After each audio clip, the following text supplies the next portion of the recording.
So, it's the Sunday after Midsummer, when the shadows become very clearly defined and the light is so bright that you have to watch you don't get burnt.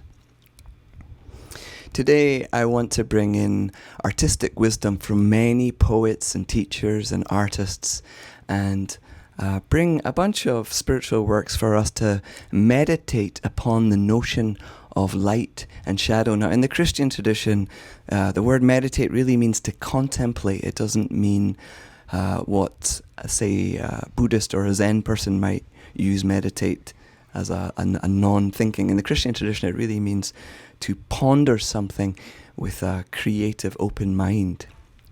So this isn't a linear me explaining one point to the next. I'm gathering a whole load of resources that for me deepen my understanding of light and darkness and my place in that, because it's a mystery, and none of us know what it is behind the sun that makes it shine.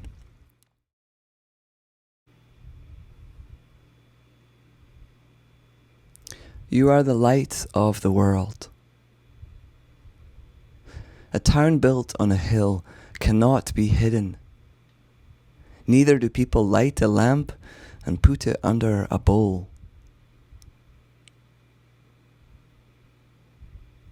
Indeed, they put it on its stand, and it gives light to everyone in the house.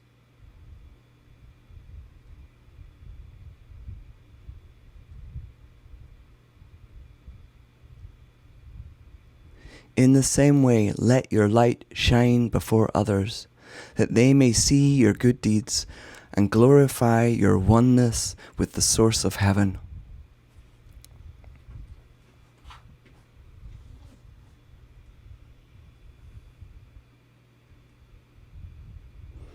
Now, one of my teachers from seminary, Joyce, she was one of the two people that founded seminary. She would always say, she'd come over, she'd whisper in your ear, Simon Ruth, you are the light of the world. Now, I know that I wasn't the only person that she said this to. She said this to everybody. It was really beautiful to behold. And one time she said, you are the light of the world. Simon Ruth, I really love you. But what she was communicating was, you are precious. The light held in your heart is of the utmost beauty, and I see it.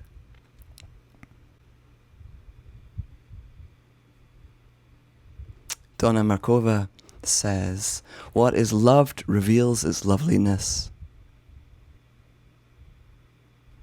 Now, Joyce wasn't saying, Simon Ruth, you're a minister, you're a leader. Or, Simon Ruth, you do great things. No, she was saying, I see the divine light in you, and it is breathtaking to behold. And that is how she saw all of us. Now, this is a bit of a sideways piece of art I'm going to bring in. I'm reading Beauty, the Invisible Embrace by John O'Donoghue, and he describes light in an amazing way. Light is the visual Eucharist of things. So let me say that in UCC terms. Light is the communion of things.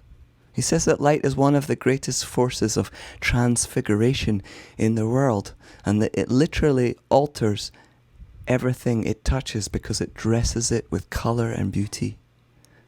It brings pink to the granite, green to the leaves, blue to the ocean, and yellow to the dawn.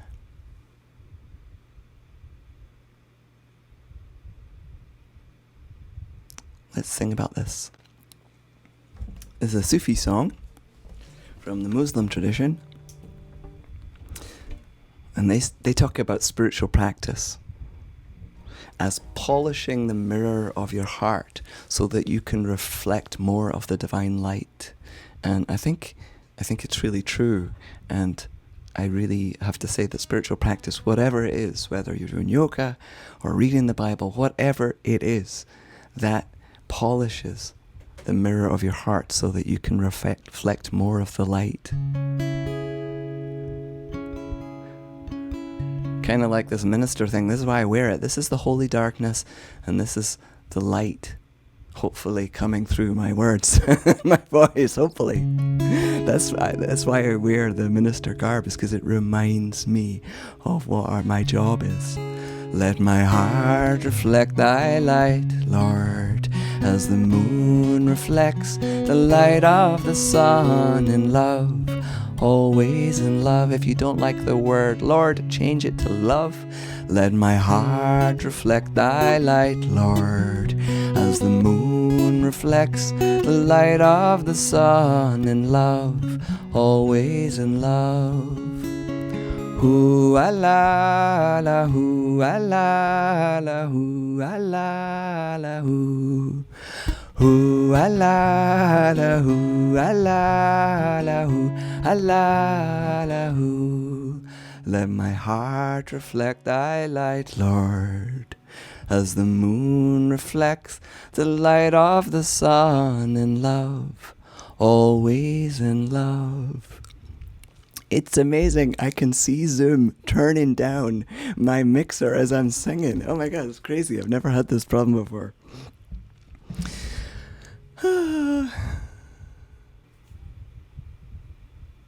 Hafiz is another Sufi mystic, says, carry your heart through the world like a life-giving sun. All right. I'm going to weave in a new tapestry now. Hildegard von Bingen, you're probably going to hear me talking about her a lot in the next few months, because I'm doing a course with Matthew Fox on Hildegard von Bingen and creation mysticism. So Hildegard von Bingen is a saint. I talked about her last time I was here. It took the Catholic Church 900 years to make her a saint, and that can only mean one thing, is that she had very interesting things to say. And here is one of her poems and a piece of her art. She, probably around the age of menopause, received all these visions and was told to write things down, and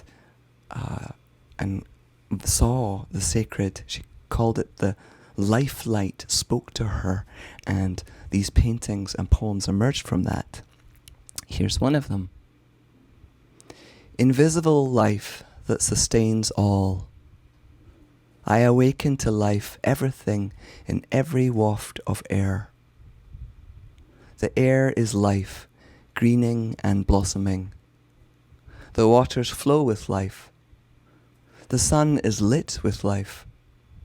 The moon, when waning, is again rekindled by the sun, waxing with life once more. The stars shine, radiating with life light.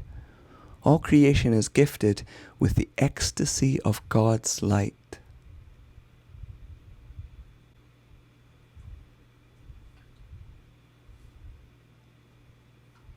Let me read that again.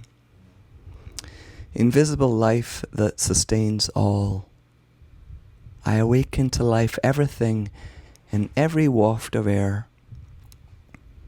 The air is life, greening and blossoming. The waters flow with life. The sun is lit with life. The moon, when waning, is again rekindled by the sun, waxing with life once more. The stars shine, radiating with life light. All creation is gifted with the ecstasy of God's light. And I've got a song for us in this theme. I'm going to sing it a cappella, or guitar very quietly, to try and stop Zoom from turning it down. This one's by my friend Alana. Behold, I make all things new. Behold, I make all things new. Behold, I make all things new. Let there be light, let there be light. God unseen is taking form. God unseen is taking form. God unseen is taking form. Let there be life. Let there be life. First and last is surging forth. The first and last is surging forth. First and last is surging forth. Becoming life. Becoming life.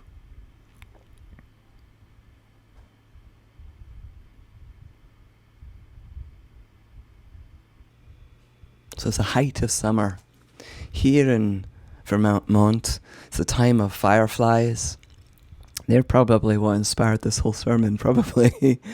It's the very end of the peonies. If I shake this, they'll probably, lose their petals. It's a very warm, moist time. The air is heavy with moisture and heat. The moss patch is so vital, it's practically humming. Angela Foligno said, "The world is pregnant with God. Birthing, creating, becoming, these are my words. Aging, dying, recycling, and always evolving with life, teeming with the green force of life." And that spark of life, that potential, I think it might be what people mean by logos. I'm not the best theologian in the whole world. I'm just a creative thinker. And why I like Hildegard von Bingen is she talks about this life light that speaks to her. Now, Matthew Fox, he's an Episcopalian priest. He used to be a Catholic priest, but he was slightly too radical and used to talk a lot about original blessing and that original sin was folly. Matthew Fox talks about this life light as the cosmic Christ. And last week he described the cosmic Christ very beautifully. He said, "The cosmic Christ is the experience of this living light, this present, this glory." And he called the cosmic Christ the presence of holiness all around us in nature. Notice for him, the cosmic Christ is not a being, it's an experience. I think my word is presence, but I found that very helpful. Okay, but the thing is, you just need to turn on the news or even talk to a family member to realize that we are both light and dark. Let's not go down that road of light is good and dark is bad. Both are needed. We are shadow dwellers. We get burnt if we spend too much time in the light of the sun, and we lose our vitality if we are just surrounded by darkness. I absolutely believe that spirituality is about making both the light and the dark as conscious as possible. And part of that is us opening to the hidden aspects of who we are. Inside us, we'll find both a Pandora's box and the Christ light. Now, I once heard the philosopher Alan Watts saying that the problem with Christianity, now he used to be an Episcopalian priest, he said the problem with Christianity is that it is unattainable.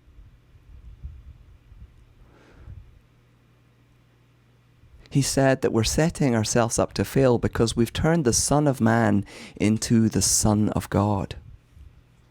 Now, his point is very reasonable. Now, he's playing with language, but there's something about what we call at the moment spiritual bypass, or I'm not going to explain it. I'm going to let Brene Brown explain it in this short video. Here we go.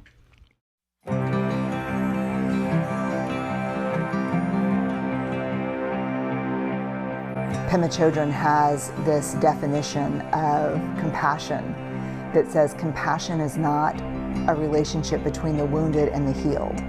It's a relationship. It's a relationship between equals. You have to know your darkness well enough to sit in the dark with others. And so what I think we see today in the world, we are divided as people because we are not integrated as individuals. I have to understand my darkness and my light. I have to understand how both of those work. And you see people, I call it the Umbridge from Harry Potter. You see people who are not integrated, that are all light. We're like, hey, everything's awesome, and you're awesome, and I'm awesome, and everything's awesome. Yeah, right, exactly. No, yeah, everything is awesome.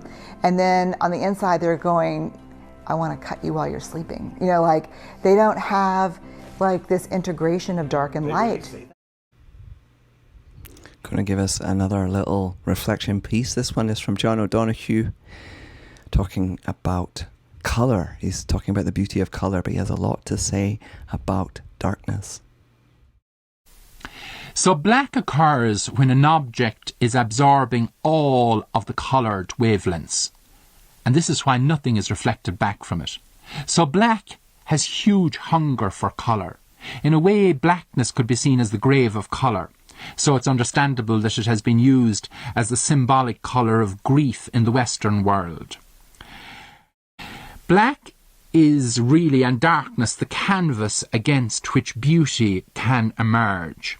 And this is where it's very interesting to look on the whole nature of the shadow and how the power of the shadow has been used in painting. Leonardo da Vinci used this wonderfully. And then how it's used to understand the soul and the mind. And one of Jung's most fascinating insights is the understanding of the shadow. And I suppose in terms of physics and physiology, a shadow is a dark figure cast on some surface by a body which stands in the way of the light. And the shadow takes on the form of the intruding body. I think it's very often not noticed that the shadow is actually a child of the darkness and of the light as well. And it would be interesting to see some understandings of the shadow which would bring out more the hidden light in it than the concealed darkness. Because very often our understanding of the shadow is full of the negativity of what has been repressed and taken out of circulation from the daily self. In Irish, the word for shadow, there are two words actually. One is ska and the other one is scoil. And there's an old shanachal or proverb in Irish which says, is there ska a chéile a warrants nadini, that people live in the shadow of each other. John O'Donoghue said, shadow is a child of the light and the darkness. Something in my soul woke up when I heard that. His poetic way of describing the way he sees the world is so full of God's presence. I remember a line from poetry that kind of, I say saved my life, but really it saved my soul. It was a life raft to my soul when I needed it. And the line was, only when it is dark enough can you see the stars. And it found its way into one of my songs, and I sing, in darkness I could see light, so in life now I see shadows, like a river walk beneath some tall beech trees. Now it's a wee bit obscure, but what I'm trying to describe is a place in Perthshire where my ancestors lived, and this beautiful walk along the Tilt Burn River, and these beech trees, and how profoundly beautiful it is, and the awe for the life force that was in the world that I only saw from a place where my days were full of darkness. Carl Jung says we don't become enlightened by imagining figures of light. We become enlightened by making the darkness conscious. Now you've heard me say that again and again. It's one of the things that if I was somebody that liked tattoos would probably be tattooed onto my body. What does he mean by this? Well, somewhere else Jung says conflict exists strictly as an opportunity to raise our consciousness. Now he wasn't a fluffy person that was overly seeing the light. You know, he saw the uprise of the Nazis. He very, very interesting person who knows a lot about how awful humans can be. I sometimes see religion, including Christianity, running away from its shadow, which, of course, is an impossible thing to do. It's absolutely impossible to outrun your shadow. It'll just follow you wherever you go. And as we move into 4th of July next week and the power of this nation, it's really important that we do this shadow work, that we look at our history and that we incorporate the light and the darkness so that healing and wisdom can come through. Now, the very last piece of the quilt that we're weaving today in the sermon is a video by a friend of mine. This is, well, maybe that's too strong a word, a good acquaintance, John Philip Newell. He belongs to the same abbey that I lived in, and I know him quite well. Now, he's a biblical scholar, right? So he is very well aware of our scripture passage about you are the light of the world. So he's not ignoring that when he talks here. He's actually digging into it and showing a deep understanding of what it means to carry the light of the world within us. How do we put that light on the light lamp stand? Here it is. Operating as I do within this sort of Judeo-Christian inheritance, this is like my home address. So, while I have great reverence for other wisdom traditions, other religions, my real home address is my Christian and Jewish root inheritance. So our tradition has this description right at the beginning of our scriptural inheritance of the story of the 7 days of creation. And I think one of the very interesting things about that story is that it's on the first day in the story that God says, "Let there be light." But it's not until the fourth day in the story, that we hear God creating the great lights in the firmament, the sun, the moon, and the stars. So what is this light that's being spoken of? I think it's a story that points us into this hidden light, or this light that is within all things. And if somehow that light of the first day were withdrawn from the universe, then everything would cease to exist. So that this divine light, or this sacred light of God, is not only a dimension of life, it is the very essence of life. And in the Celtic Christian tradition, from which I draw very heavily, everything is seen as essentially a theophany, that is, as a showing of the light of God. And instead of looking away from what has been created to find the light of God, there's this desire to move deep within everything that has being. We see it shining in one another's eyes. We see it coming out of anything that has being. And there's a Scottish poet, Kenneth White, who speaks about a grey stone from the Scottish shores being split open. And in that apparently grey stone, when it's split open, he sees this sort of shining even from within the darkness of stone. And he in that poem speaks about the light that is within all things.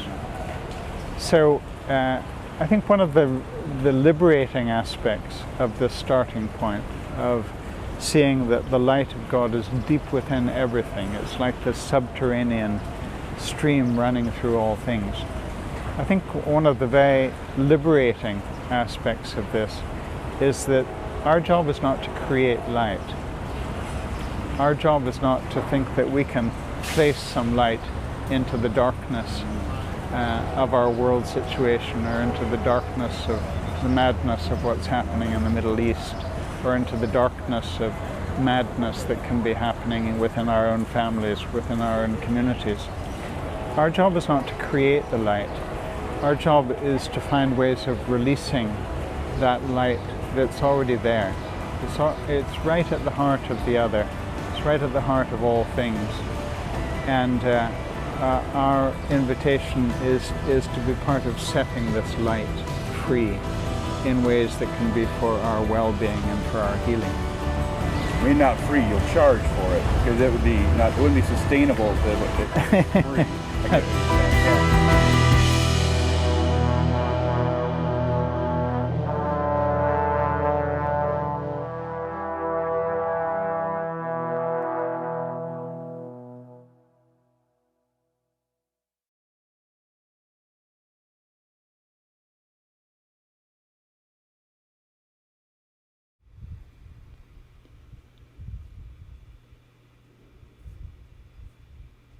John Philip Newell says, our job is not to create light. It is not our job to place some light into the darkness of the world. So he's saying it's not our role to be the hero, the knight.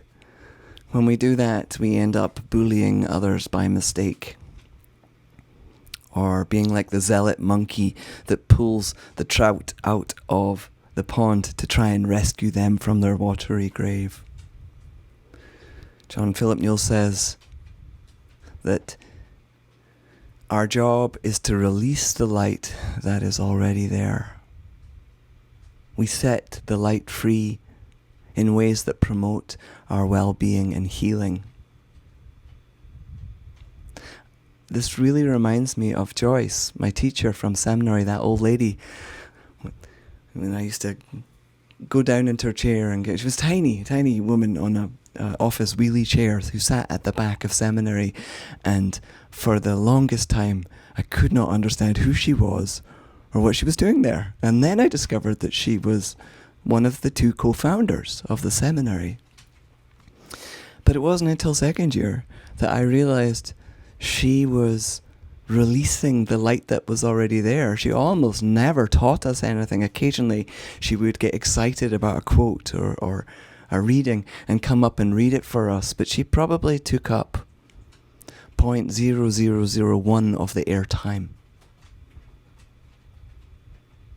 She was very truly doing exactly what John Philip Newell was describing, which was releasing the light that was already there. And she was doing that thing that St. Francis talks about: preach the gospel at all times, if necessary, use words. So, to put it plainly, this world is far more intricate and complex than we can understand with black and white thinking.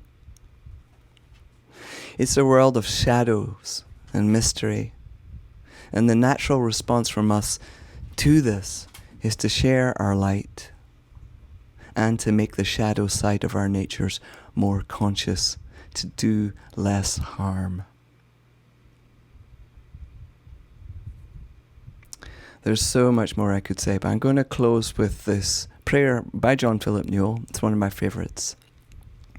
In the temple of my inner being, in the temple of my body, in the temple of earth, sea, and sky, in the great temple of the universe, I look for the light that was in the beginning, the mighty fire that blazes still from the heart of life, glowing in the whiteness of the moon, glistening in the night stars, hidden in the black earth, concealed in the unknown depths of my soul.